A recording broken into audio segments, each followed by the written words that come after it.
everybody. Happy New Year. I'd just like to say that before we begin. It is the best time of the year. Oh, wait. I'm sorry. Need to put my microphone right here so you can hear me.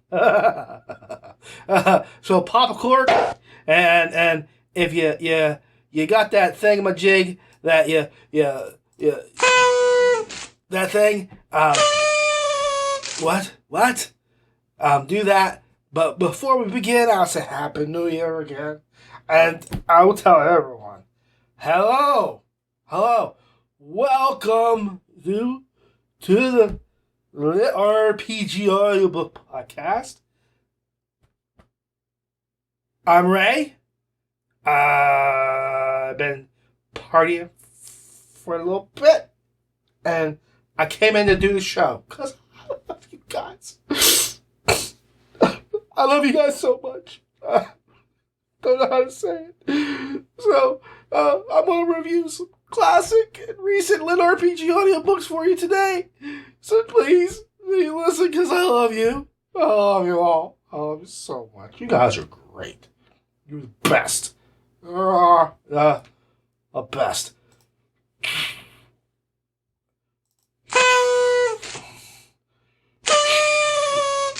There you go. See that? That's how drunk I am. I have imaginary party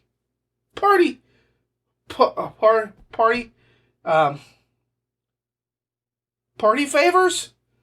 I knew a girl once that did me an incredible party favor. Yep. Happy New Year! The Curse, The Realm Between, Book 1, by Phoenix Gray, narrated by Neil Helligers.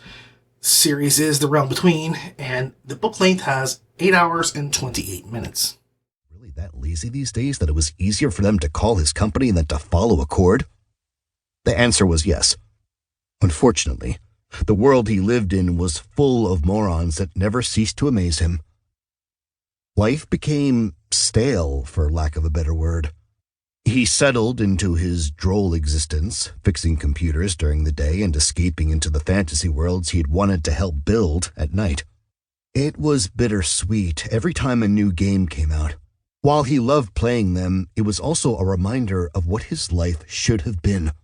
How did the people who landed these jobs get in? He wondered. Did they have connections? Was his portfolio really shit and he just didn't know it? He had asked several of his friends and they'd always seemed impressed by his work, but perhaps those opinions were biased or they were just trying to be nice. He wasn't sure he cared anymore. Life hadn't dealt him the hand he had wanted, so he just had to play the cards he was given. So I totally blew it, and I owe Phoenix Gray a really big apology. I read this book some time back, and I thought I had done this review, but I didn't. And that's no reflection on her or her story, but rather the state of my life is when I read this book. So, very sorry, Phoenix. If you remember, I had a really rough time a little while back, and it just kind of fell into the cracks with this. So I'm sorry. There's actually a few books that happened to do that with, and I'm trying to catch up right now as we speak, getting those reviewed. Yours is one. In fact, I actually finished this book, and then I started, and I'm like, wait, I've read this book, didn't I? Because I clear them off as I go, and somehow it got back into my queue, and I said, I've read this book. I shouldn't have to review it again. And I looked and saw it hadn't been reviewed by me. So again, I'm very sorry. Anyway, there are some things the story has really working for it and some minor ones against it. Sometimes the same thing can be both. For example, the MC is not all likable a dude. He is clearly an imperfect person, and some people might find that off-putting. I found it to be realistic and could insert myself right into his place. So, some people might say he's not quite as nice as he could be. I say he's real.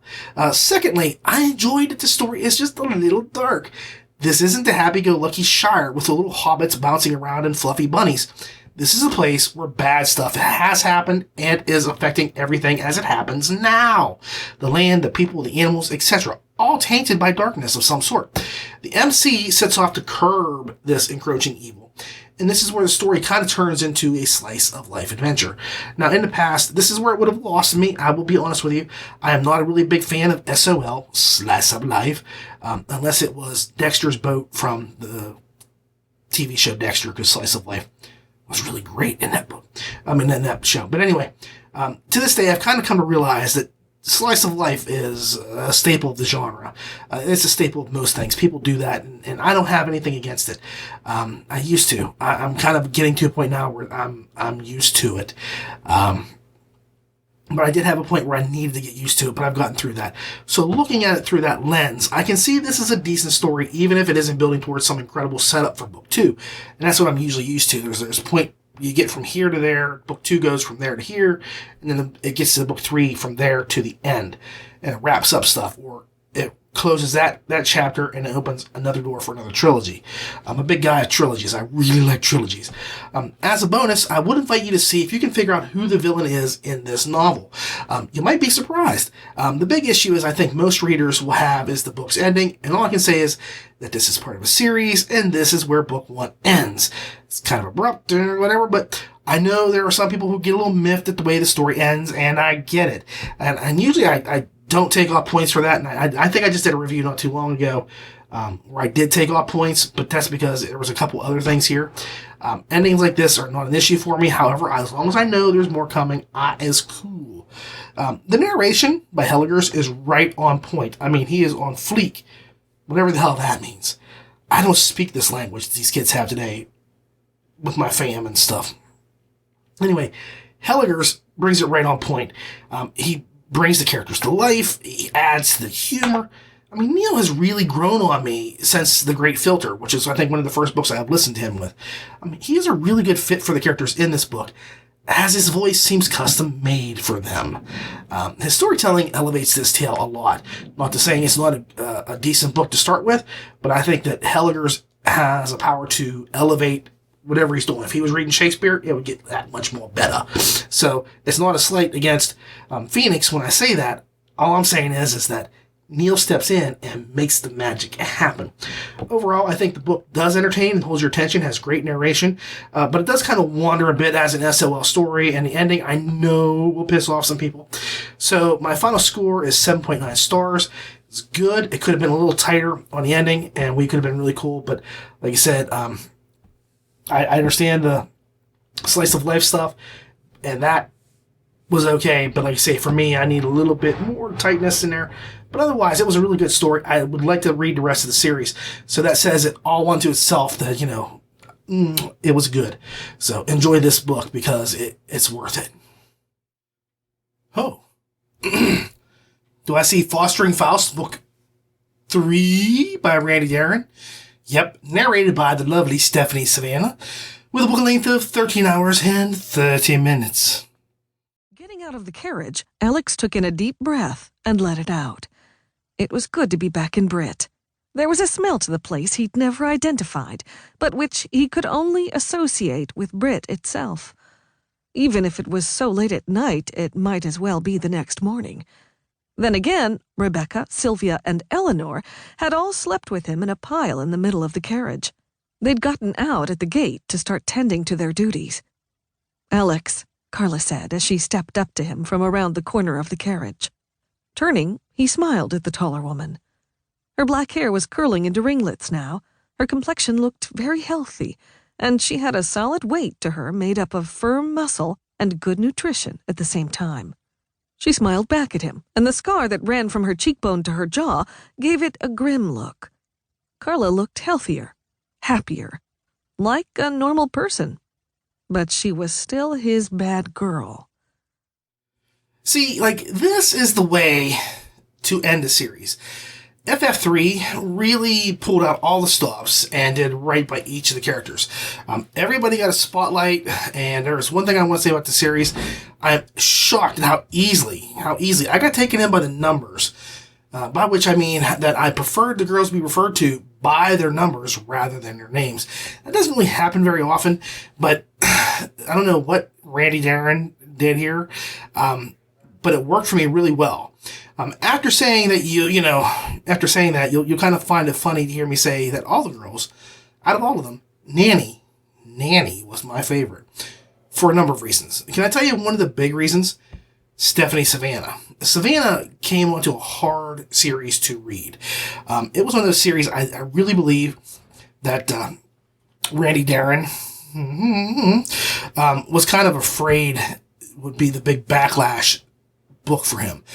It was about like a really unlikable premise with characters who weren't the great noble kind of people. They were kind of sketchy. And it was like a cruel but likably despicable character who strong arms people into making deals to hurt them more than it helped them. It was wrought with graphic sex and murder and evil goddesses. Most narrators would have been frightened off, but not Stephanie. She is the reason why we didn't get a mediocre talent reading this book. And I put her abilities in the same class as I do Andrea Parsons. And she does really well. I mean, I got a lot of emotion out of her. There is acting, and she pulls off the men's voices very powerfully. For me, her best character was Nanny. I love to hear her voice that girl, and it's because it was a feminine voice, but not really feminine kind of all the way. You kind of knew who she was just by the way she spoke, her tone, everything about it. And for me, that was it. I love to hear that girl. She made the humor subtle and overt as needed, and never reined in on the graphic sex scenes or the violence. She could have kind of pulled back a little bit.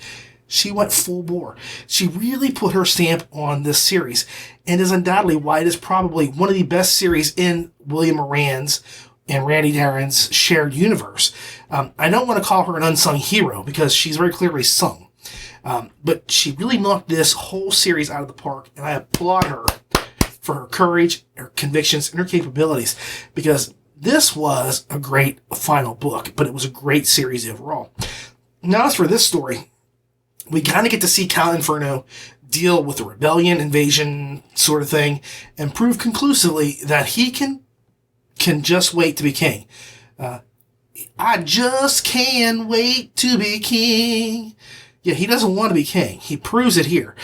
Personally, I love Alex because he is fair, but he has a streak of cold bloodedness that can't be denied. And if you piss him off, he will make you pay for it. And I mean pay hard in cold cash or in flesh. And sometimes both. My favorite scene in this novel, it kind of came down to when Alex makes this deal with the dignitary that can either end with him dying or him ending up having sex with this guy's daughter right in front of the guy. That is totally classic badassery right there, and I loved every second of it.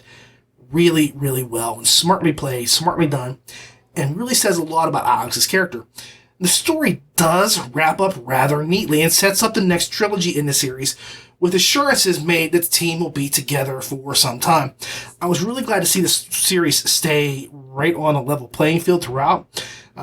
Personally, for example, I think super sales on superheroes was a little bit uneven. It started off as a really powerful book, and then it kind of got wonky in book 2, and book 3 kind of, did like a spiral for me where it was good, but it just wasn't what it started out to be. It was a very different kind of thing, and there was less work with the MC doing things than there was at the beginning. And I think that was my big issue with the series, but it was a good series. But man, fostering Faust really, really just did it for me. It was an incredible, incredible series. I just think that SSOSH didn't end as strongly as it started. Here, this series only managed to improve as it went along. My final score, and I know I'm probably going through this pretty quickly, is 8.3 stars because it is well written. It is smartly finished, greatly narrated. It's pretty much perfect in every way. It's a Mary Poppins style book. It's practically perfect in every way. Okay?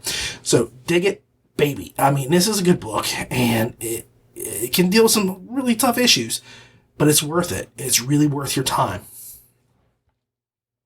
For our next book, I will be reviewing Forger of Worlds by Simon Archer, narrated by who? 2 people, Lance Greenfield and Melissa Moran, with a book length of 10 hours and 37 minutes. was a whoosh behind me, and I whirled around in time to see the Black Knight from earlier shadow step behind me. Or at least it had been behind me. He must not have expected me to turn around, because he hesitated for a fraction of a second before bringing his mace down in an overhead strike meant to smash my Bartleby-helmeted head like a cassava melon. I used his hesitation to kick him in the left knee. The move caused his leg to straighten, sending him off balance enough for me to step in, grab his descending wrist, and shift my hips to throw him to the bloody sand. He hit with a hard oomph on his back, and I dropped my knee onto his throat with all my weight behind it. He gurgled, his hands flying to his throat as he thrashed for breath, and I used that time to pick up his mace and bash in his skull. And at 3 seconds into the match, the first kill goes to the main event. This book was an utter and complete surprise for me. Honestly, when it first started, I got a very powerful Lion's Quest by MSE feel from it. I mean, it really felt to me like this was going to be a Lion's Quest book, because it started out with the guy who was a champ, and all the same things happened, like the chicks were all over him and things like this. And as much as I really didn't like Lion's Quest, I thought this was a much stronger version. And I was digging it pretty hard, surprisingly. The premise is that there's this video game champ who kind of hooks up with a goddess who thinks he's going home for a night of bouncy, re kind of stuff. But he discovers that she's an entity that exists in a game that is actually a real thing that he's played. You know, he just happens to have played this game a lot, and he's done really well with it. And she wants him to take a place in that world, become a god, and build a world that actually can withstand this Galactus. If you know Marvel, he's this great big planet-eating giant guy that just kind of wipes out life forms everywhere. It's going to wipe out everything. So he goes from like universe to universe or world to world, whatever it is. He wipes out everything that's there. And seeing how he's actually beaten or nearly beaten the monster in the game a couple of times with very few resources. The goddess really believes him to be the dude for the job. So, you know, he gets a blank slate solar system, and he starts building a planet and populace from scratch. So he's got it really hard because he doesn't have a lot of things that he would need. Like in the game, he just does this, and this, and he gets it. So yeah, this is, I want to say first and foremost, it is a world-building novel, but it also features dungeon crawls and VR battles tossed in just for fun. The MC also does get kind of jiggy with an ant, so set your expectations aside. And that's all I want to say about that. I really don't want to talk too much about it. The book is not what you expect, very clearly, with the ant aspect especially. And it felt like just when you were getting to know the direction it was going, it tossed in another curveball, and we went somewhere else. There are sex scenes, but this does not feel like a harem-style book to me. Maybe not yet. I could see it building into one in the future, but it maybe soon, like book 2, I think that could happen. This is like a lit RPG, very clearly, but it's in a lighter sense. It isn't crunchy by most standards, but it is without a doubt lit, so it qualifies. The biggest issue is that this book took time devoted to fighting ants. For the most part, there's a lot of ant fighting, and after that we go into a fantasy realm, and there it gets less repetitive. But in each case, the story held my attention, and I enjoyed myself. So even though like a big chunk of it was devoted to him going to this one place and just fighting ants and of like different types. Just think like Starship Troopers and the insects there. So there's different types of ants, and they each do different things. Yeah, that's like that. And so, you know, he does have like different nematodes? Anyway, he does fight different types of species of ants along the way, so it keeps you interested, and it is really good. There's big fights, there's small fights, there's individual things, so you're not going, oh, here's another ant fight. It works for what it is, and then the fantasy world, it was pretty cool too. I like, you know, where we started and how things go. A lot of it is more for comedic effect in some aspects, and the book does have comedy too. That's not overwhelmingly, you know, laid out with a lot of bam, bam, bam, bam, bam. But it has like good punches that come up and say, here's where we are with this at this moment. The narration was pretty good, but with two narrators, I was kind of expecting a back and forth exchange, like with Moran playing the women and Greenfield the men, and one of them narrating at, what we got was one was reading one chapter and another was reading another chapter, but with the different POV. So as the sex or gender of the MC changed, that was when we got the change of the narration. So it was a little disconcerting and not what I was expecting. I like both of them, but I still don't understand the reasoning behind the way this was managed. I would have preferred interplay between the two. Hey, boob. Hi. Sorry. It was just somebody saying hi. I would have preferred a bit more interplay between the two rather than the trading of chapters. For me, this was the biggest issue I had. I didn't mind the OP-ness of the MC or the lengthy amp battles or even the sex scenes, but I saw no reason to split the book like this. That was kind of weird.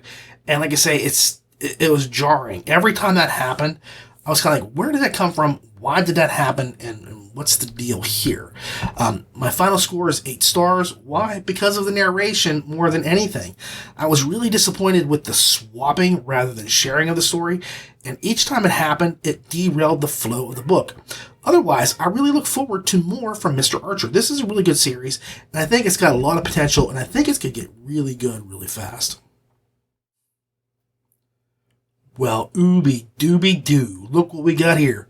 The Forsaken God, an epic LitRPG series of the realms. This is book 5, written by C.M. Carney. Cool guy, nice guy, really good writer. Narrated by Armin Taylor, and it has a book length of 12 hours and 44 minutes. The Templar held his ground until the last moment, and then used his dodge tier ability Shift, and he disappeared, only to reappear a few feet from his original position. Argent's talon, his Vorpal short sword, lashed out, its thin white blade sliced into the arm controlling the Jabberwock's steering and speed. The blade passed through the spindly arm easier than it would a wet noodle. The Jabberwock, now off balance and without half of its motive power, wobbled out of control and smashed into a tree. It took a mere moment to recover, and it cackled at the stump of its second amputated arm, eyes wide in anger. It hefted the severed arm and pointed it at Vaughn, the wrist limply dangling down. "Mangsum for snickersnack, mum, rath saut grabe." It then pulled back and threw the arm at Vaughn, like a centurion tossing a spear. Carney continues to crush this story. I am loving every frickin' second of it, and I can see the noose getting tighter around Griff's neck as we go deeper into the tale. The whole interweaving of the gods and the prime, the Arbolas, is getting more and more fascinating by the minute. Griff's team has become more complex and interesting, and the stakes can just continue to rise. And I really like how the team has grown. I have a hard time with team interactions because I think that like with the Avengers, you always leave somebody out. Somebody could do something cool. And I think that Carney kind of applies everybody where they need to be applied. I don't feel like somebody was left out or forgotten, or they could have contributed something that they didn't, which, was kind of a sad thing when you say, well, if Babadook over here had done this with his spear like he did in the first book, they wouldn't have had this problem in book 4. That never happens, because Babadook is used completely where he needs to be. And I give him credit because there is so much stuff. Like, each character in the party has multiple powers he has to keep track of, skills and things like this. Griff just has like this abundance of skills that grow and continue to go. And you're like, how the hell do you remember all this? I mean, if I was the adventurer, I would totally have no clue what to do, because I would be like, hold on, I got to look to see what all I can do here and what would really help. Swipe. Oh, yeah, I could do this. Okay, you're done for. I wouldn't be able to keep up with it, and yet his characters do. So I give him a lot of credit, and I don't know if he's got like a spreadsheet or something, but I mean, hell, he does a really good job. I have a real fondness for the series, if you can't tell. And oddly, I cannot wait for it to end. I mean, just so I can see how things unfold. it's really good, and I do believe that stories need to be told. And by that, there has to be an ending. Honestly, so much happens in this book, it's hard to keep track of since it happens at such a breakneck pace. For example, they finally discover Lex is God. I'm not trying to give too much away here, but I do need to divulge that. But they have to do a series of things to get to the home. So here's a list of the, here's a list of the bad guys in this novel. I'm kind of jumping around, but there's the Overgod, which is the prime god, or the head god, or whatever you want to call him. He's like the Zeus to the Pantheon. He's the original guy. There's the Prime, the Arboleths. There's the Dukes of Chaos, and then there's various monsters that they encounter as they go from task to task. And one after another they have to fight and keep up with. That's a lot. You figure you've got like three major players, and then the fourth is just everyday stuff. This continually is either in the background or it's happening or it's going on. And the gods really come into their own in this novel. Things happen here like you can't believe. It's really, really pumping up and amping up. So there's lots of interpersonal moments, interplay amongst the party, and it's great to listen to. It seems like the stakes get higher as they get higher. So too do the risk that the team members are willing to take for each other. And bad things happen to a couple of them. That's kind of got some ramifications. So I like that too. There's a ton of action and the humor that balances stuff out and keeps the story on point. I never felt for once that this story wandered away on me. I also have to admire Carney's ability to track his character's powers and skills. Like I said, not once did I think he could have employed a better way of doing something with a different ability or by another party member. Armin Taylor's narration, c'est magnifique. It's perfect. And I know he is one of my favorite narrators just for a reason. I mean, just for this reason alone. There's just something about his manner of speech and the impetus that he imparts on behalf of the characters. I completely believe that they're in danger or within seconds of losing their lives. I'd probably said this series has a very VGO feel to it a few times. And oddly, I don't think it is because Taylor narrates it. Yes, Taylor does narrate, James Hunter's VGO main series.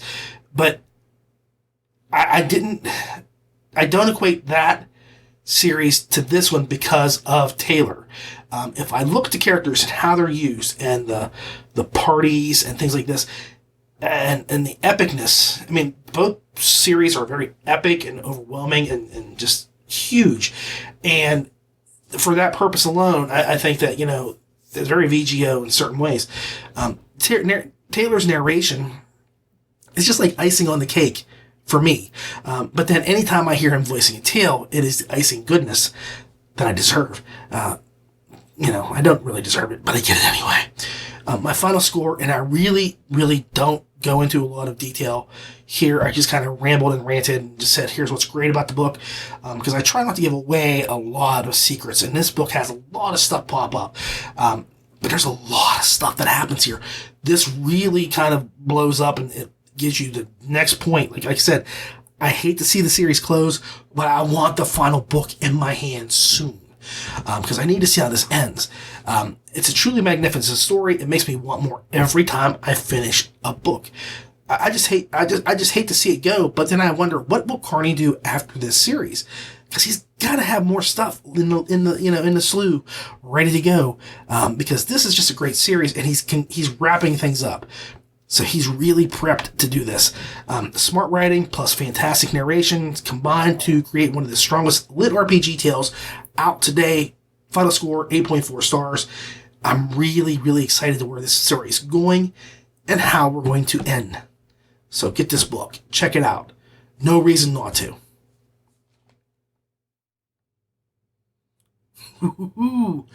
The Game. The Game is Life by Terry Schott. Narrated by who?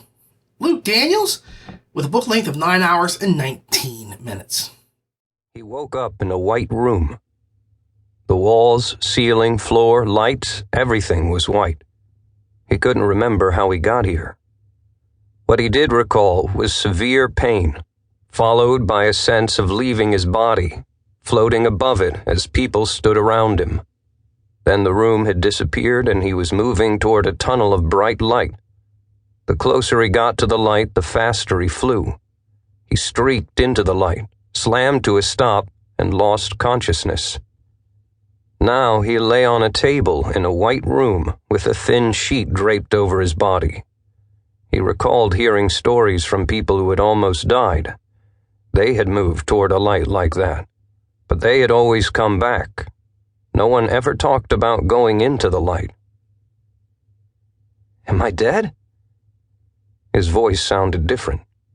Instead of being deep and raspy, it sounded younger, more like 16 than 74. All right, here's where I come clean right off the bat. I had some issues with this book from the start, some of which were of my own making, and I'm just going to be honest and tell you how stupid I am. As I listened to this book, it seemed to me as if Luke Daniels was stoned. He was high as a kite.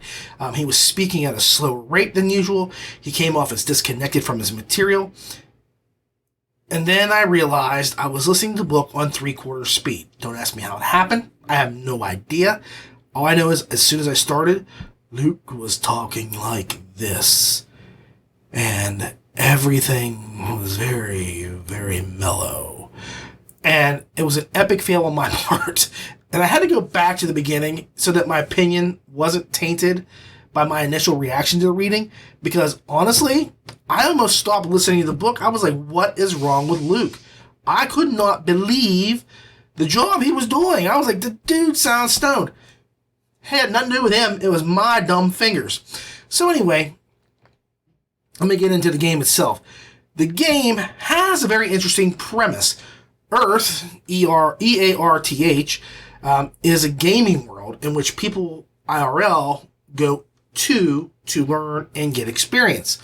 It's kids that do this. It's a school that lets children learn skills and accumulate knowledge and experiences that they wouldn't get opportunities to living just one singular life. So this makes them really wise and intelligent and skilled when they exit the game, which you have to do at the age of 18.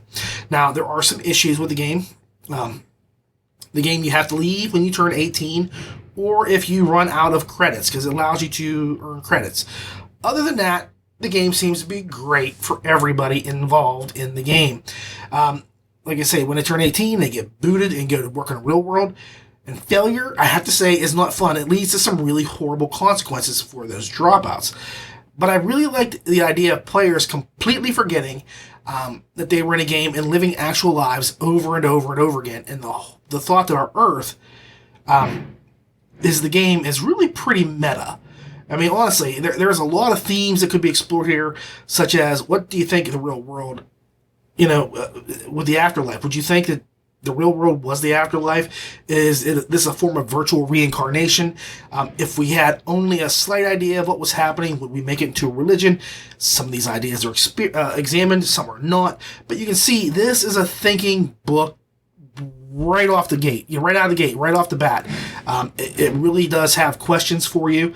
And you kind of have to say, wow, a lot of this stuff is really funky on the things that happen in the real world. It's really strange. So I'll go into this in a little bit here. But anyway, the whole purpose of this book seems to be to make you think, because you basically follow the MC through his final life in the game. He's got 5 weeks left before he turns 18. He's got to get out from that point. He was a number 2 player the last time around, and now he's trying to go out on number 1 out of the billions of people that are in there. And my issue comes from, I listened to the book and have no idea. I have no idea how points are accrued. How you actually win the game. I listened to this book and I still don't have an idea. Also, the game is, just like I said, it's essentially a teaching tool that ends up dominating every aspect of the real world. Okay, it's just a game that is made for kids to teach them. So essentially, it's like putting your kids in a VR of Sesame Street, where they go, 1, 2, 3, and then they count. And then today is, been brought to you by the letters A and the number 4 and the donuts from the deli down the street. Delis don't sell donuts. Anyway, I'm an knucklehead. That's why I need to be in the game. But anyway, it ends up dominating like everything, from its economy to the main form of entertainment. And for that to have happened in the scant number of years that the game had been working, sort of seems almost impossible to believe. Now, I'm one of these guys, if I watch a movie and there's a premise, my suspension of disbelief automatically lifts. I'm really good at doing this. I take it for granted. 99% of the time I will say, yep, I could see that being possible, or I just let it go and have fun. I don't question things because I want to enjoy a movie. I don't want to say, men can't fly and jump off of buildings, and there's no way that Scarlett Johansson could really kick Steve Rogers' ass. There's no way. No, couldn't do it. But I let that thing go. I let it slide until I said, oh yeah, I could see Scarlett Johansson beating the crap out of Chris Evans or whoever she's fighting at the time, because here it was kind of hard for me to believe that something like the Truman Show, that was another thing I just didn't believe anybody would care about some dope played by Jim Carrey. I couldn't believe they would think he was interesting enough to cause an entire nation to follow him. I mean, it's just this dopey guy that goes to work. Good morning, have a, great day and night, evening, and if I don't see you tomorrow, tomorrow afternoon, whatever it is. I just don't see people tuning in to see real life because I live real life every second of my day. I hate it. I hate real life. Why do I listen to audiobooks? Why do I read? Why do I watch movies? To escape the mundane. I don't want to watch reality TV shows about people struggling to find love, or to they're 16 and pregnant, or they're trying to they're army wives or sister wives or anything like that. I don't need to see that sort of stuff because it just drags me down. Now, if Truman from the Truman Show was going around killing people, doing smack, and partying with strippers every night, I believe, I could see it, I could totally see this, that people would tune in to watch him and have a beer with their friend after a long day at work and turn a tube on. But it's a boring job he has. It's the same thing here. I don't believe that anything that you would watch would be that interesting. Just think about what you do during the day. How many people would want to watch what you do? Honestly. How many times do you go to the bathroom? How many times do you pick your nose? How many times do you eat junk food or just whatever it is? You're not interesting. I don't care who you are. Vladimir Putin or Taylor Swift. And they're both pretty much equal in my eyes. Just like it. I don't want to see anything that they do during the day. I just don't. I could care less because they're people, and what they do, they might do amazing things, and I'm only saying that because I'm using them as an example, because I can't believe Taylor Swift even has a recording contract. But clearly Vladimir Putin killed his way to the top, so that I could believe. But Swift, nope, never get it. Anyway, I've lost my train of thought. Even if they were like a drug lord or a head of state or a member of royalty, they're still doing boring stuff every second of every day, 99% of the time. And even when they're doing the exciting stuff, they're bored because it's stuff that they do every single second of every single day in their lives. Being rich and famous sounds great, but you go through a lot of tedious crap, and there's long hours on the, I feel bad for the people. Oh, I worked 15 hours on the set. Yeah, you weren't working 15 hours. You were on the set for 15 hours. You were having catered food. You have a trailer when you're not there on the set, getting the lights and the makeup and stuff like that. Big difference from somebody like me who says I worked 15 hours today, because my 15 hours were real. They were real 15 hours I put in. So I don't really feel bad for actors or singers or anything like that. I don't. But I just don't see this being the draw that Shot makes it out to be. That was my hardest thing to get through at the start. And like I say, usually I'm pretty forgiving. I know that if you're in a game, I can let a lot of stuff slide as past, but not here. This does not really feel lit at all. Additionally, and like I say that, I'll say, if I know they're in a game, I'm cool with it. But it just does not have that same feel. The book does have a really slow start. I mean, I know I was over an hour in before I even realized they hadn't even got to the game yet. And for me, that is an issue. I really think that you need to get yourself into the game as fast as possible, because that's where the interesting things happen. And if you're not in, and when I say game, I don't mean this particular thing on its own. I'm talking about any LitRPG thing, whether it's a real world that has gaming mechanics to it or whatever it is. You need to get into that real fast, real quick. It needs to happen, lickety split, for me to care. It has to, because otherwise I'm going, when is this going to start? When is this going to happen? And it was well after the hour. Like I said, I just remember looking, it was like an hour and 15 minutes or whatever it was. He hadn't even gotten into the game. There was a lot of stuff that was going on, a lot of backstory. But again, to me, all that backstory could be revealed slowly and in micro increments throughout the regular story. It really could. It could be easy reveals that you kind of just say, oh, by the way, this is what happened. This is how this came to be. And that's the way I would prefer it. This took way too long for me to get into the thing. And I like to get to the nitty gritty as soon as I can. Like I say, I can handle ideology overloads and, religious discussions and the true nature of God and angels and stuff, but I want to get into that game, and I want to do it now. Luke Daniels is what drew me to this novel. I've said a lot, Luke is a really great narrator. I miss him doing the Tamer series. I haven't heard Tamer in a long time, and I wish I could get the Tamer series back with Luke, but it's not going to happen, and so I really feel bad about that. But Daniels is one of those guys that you just kind of know is going to turn a great performance no matter what. He pulls his weight here and then some. As slow a burn as the story is getting into the game, I still listened rapidly. Even when he was sounding stoned, I was kind of like, even though he's high, he's pulling his off. Like I said, I'm sitting there going, what is wrong with Luke? There's something massively wrong. But I got the story. I got the gist. I was flowing along with it. I was just like, okay, he's just kind of chill today. That's all. He was just kind of like, kick back and listen, man. That's how good he is, because I kick back and listen. My final score, and I know I beat this up a lot, and it sounds like it's really horrible. It's not. It's a good story. I think it has a lot of potential, but I needed a better understanding of how the game was played. I needed a quicker way in, and I'm certain, absolutely 100% guaranteeing that the ending will annoy some readers. I don't mind cliffhangers, but I just threw that in for the people who do. Because if you don't like cliffhangers, then book one is really going to irk you. And I don't mean Steve Urkel. I mean, it's going to irk you like, I'm going to stab somebody. Because it's just, boom, it's right there. It's in your face, and there's no way getting around it. Overall, I think it was a good start that needs more time to simmer, and I don't know what the other books are. I haven't gotten to them yet. I've been dragging my feet getting to this for some time, to be honest with you, because I thought it was going to be very similar to The Game with the 3 by Cosimo Yap, and when it wasn't, I was like, okay, I can see, when I first picked it up, I was like, okay, I'll get into this and see more. So, anyway, it just needs to simmer and maybe share some ingredients with us so that we can understand what's going on and how the game is played and how the scores are finally tallied, that sort of stuff.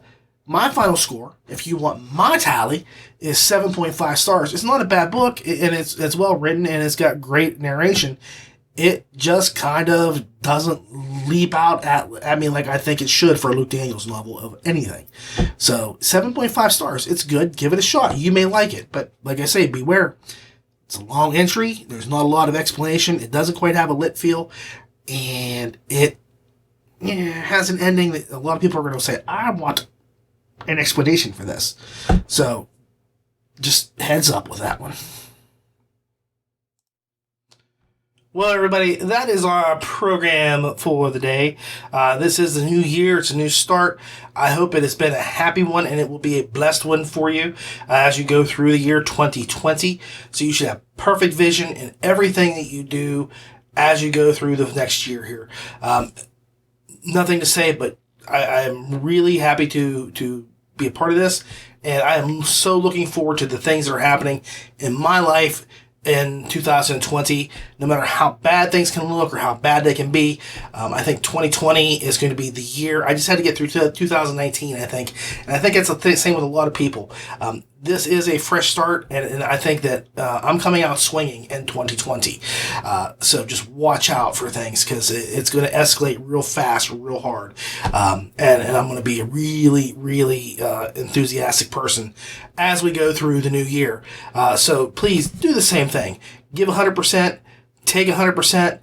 Don't take anything less than perfection from others, and just do the right thing all the time, and good things will happen. So I hope you've enjoyed the show. As always, I ask you to please comments or suggestions, whatever you like, really, in Facebook, Twitter, YouTube, iTunes, Google Play, and Stitcher. Remember, always, always, always leave a review for any book that you've listened to or read. Authors depend on those. It is their life's blood. For the LitRPG Audiobook Podcast, I am Ray. Keep listening, and Happy New Year.